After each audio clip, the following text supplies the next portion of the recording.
Hi everyone, my name is Ronan Leahy. I'm joined here with Rahul Mana, and today we're going to be discussing 3 cybersecurity tips that every executive should know. Rahul, thank you for joining us. Thanks, Ronan. First question is, for companies that have a host of computers, what would be the best advice that you can give their executives? That's a great question. If we take a step back and think about it, people used to come to the office. And when they came to the office, it was really easy to secure them, to give them a good environment to work in. Now they're working from home, and they're working from a variety of places. So you think about it, we have to secure them in multiple different locations. So when people are at home, they're on the same network as their Ring doorbell, as their Wise cameras, as their Samsung televisions, as well as their refrigerators now. And all those devices are all connecting to the same router and firewall as their computing devices are. So the big advice I tell people is update. Update, update, update. I'm not sure if I was clear. I'll say it one more time. Update. That's really the key to all of cybersecurity needs right now. Update those cameras, update your cell phone, update the refrigerator. It's really important because those updates all have a reason behind it. If you think about this, it's been happening in the car industry forever. A car will have a recall. You'll have to go back to the dealership, and they do that so you don't get into an accident. It's the same concept with the hardware found in your home. Those manufacturers are doing recalls, really. When those patches and updates, or whatever they might be called by each individual operator, they're really recalls by the manufacturer saying, hey, we found a problem. How do we fix this? The answer? Update. So the number one issue is always updating all the devices found around. The second thing I tell individuals is make sure you have some training. In a recent cybersecurity study that we conducted in our firm, over 100 executives responded to this survey, and they said they're only training their individuals 40% of the time. So there's a huge gap in the amount of training that's happening with individuals right now. So we really encourage our executives who want to have a focus on cybersecurity to train their individuals. So update and training are the 2 big key takeaways, I would say. You know, you brought up some interesting points with that answer there in terms of working from home. And, the big shift lately since COVID has happened is everyone's working from home. People have a lot more, leniency when it comes to their workday. They could, work from their living room, go to the office. The hybrid life is here. What would you say are the biggest cybersecurity tips for, companies that do implement this work from home lifestyle, and how could they make sure that their technology is safe? I was recently on a train. When I looked on the train, everybody's on their laptops. So they're all working from trains. And where do they go from the trains? They usually go to a hotel because they're going to a conference, and they start using the hotel Wi-Fi. And then where do they go from the hotel? They go to the conference center. And the conference center, they get on a Wi-Fi. And then what happens after the conference? They go out for drinks, they go out to dinner, and they use the Wi-Fi provided again. All of these Wi-Fis are free. There's a huge amount of security that's happening with people working from home in hybrid environments. How do we get them secure? How do we get them safe? How do we get them connected to organizational resources that they can be safe in that environment? So what I say, it's an easy solution, is VPNs, virtual private networks.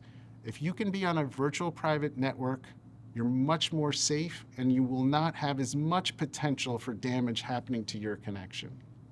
Now, sometimes VPNs don't work. I've been a frequent traveler. I've seen when you go to different locations, the VPN sometimes gets stuck, or there's some issue in connecting. So you don't want to use the VPN. So how do you protect yourself? There's a very simple tool called the DNS Filter, Domain Name Filtering Services. Small piece of software you can install on your computer or any device, and it will stop the bad domain names from impacting your device. So that's another secondary tool we really recommend. We like to use it, and it can protect individuals when you're on a VPN or when you're off a VPN. Definitely. I think both of those points are great. I think that VPNs and DNS filters are definitely things that executives should look into if they're trying to protect their work from home. On top of working from home, On a day-to-day basis, employees are logging into different websites. As an executive, how can you make sure that these connections are stable and secure? It's a really difficult situation with employees logging into so many websites on a daily basis. If you think about it, most of us start our day with email, then we might log into our CRM system, then we might log into a banking system, and so forth and so on. So how do you secure all of these different locations that you go to on the internet and using different passwords? The one thing that I always recommend is using a password manager. There's multiple ones out there. When I look at my password manager, I have over 400 passwords now in that manager. There's ways to make them secure. The reason for all of this is if one of those websites get breached, you don't have the same password that's found on every other of those 400 websites. So we feel really secure if you use a good password manager. Now I know in recent times there's been some password managers that have actually gotten breached. And I know there's been a little bit of pause and hesitation around those password managers. Of course, being in the technology industry, we're evolving. So now there's something called a hardware authentication device. And you take this piece of hardware, you can bring it near your cell phone or you bring it near your laptop, and it will authenticate not only your user, but because you have that piece of hardware with you, it authenticates that it's really you. So this really mitigates if that password was stolen, if your password manager was stolen, if somebody's trying to pretend that they're you somewhere in a different part of the world, nobody can have that piece of hardware. A great example is something called a YubiKey. And there's many others coming out there where you can use this device and really prove who you are, authenticate to those sites uniquely, safely, and have a good, safe experience. You know, that's a great point. A lot of people don't really make the connection between software and hardware and thinking about that as a way to, provide security. But I think that that's something that any executive should keep in mind, as well as all of the other tips that you've provided here today.